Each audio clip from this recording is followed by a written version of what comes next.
Ankleshwar Hansot road ઉપર હનુમાનજી મંદિર પાસે જેસીબી મશીન દ્વારા રોડની ડ્રેનેજનું ખોદકામની કામગીરી ચાલી રહી હતી અને જેસીબીના ચાલક અનિલ રાજભરે જેસીબી મશીન જાહેર માર્ગો પર કોઈ પણ આળસ મૂક્યા વગર ઊભું રાખી બેદરકારીપૂર્વક ખોદકામ કરી રહ્યા હતા.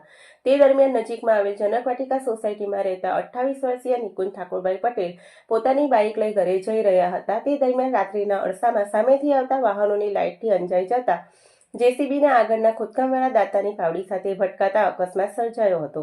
આ અકસ્માતમાં નિકુંજ પટેલને મોઢા અને માથાના ભાગે ગંભીર ઇજાઓ પહોંચી હતી. દરમિયાન સામેથી આવતી ઇકો કાર સાથે અકસ્માત સર્જાતા ગંભીર ઇજાના પગલે નિકુંજ પટેલનું ઘટના સ્થળે કરુણ મોત નીપજ્યું હતું. અકસ્માતની જાણ થતાની સાથે જ આસપાસના લોકો દોડી આવ્યા હતા. તો અંકલેશ્વર એ ડિવિઝન પોલીસ પણ ઘટના સ્થળે પહોંચી હતી અને મૃતકના મૃતદેહને પોસ્ટમોર્ટમ અર્થે ખસેડી જેસીબીના ચાલક અનિલ રાજભર વિરુદ્ધ ગુનો નોંધી કાયદેસરની કાર્યવાહી હાથ ધરી છે.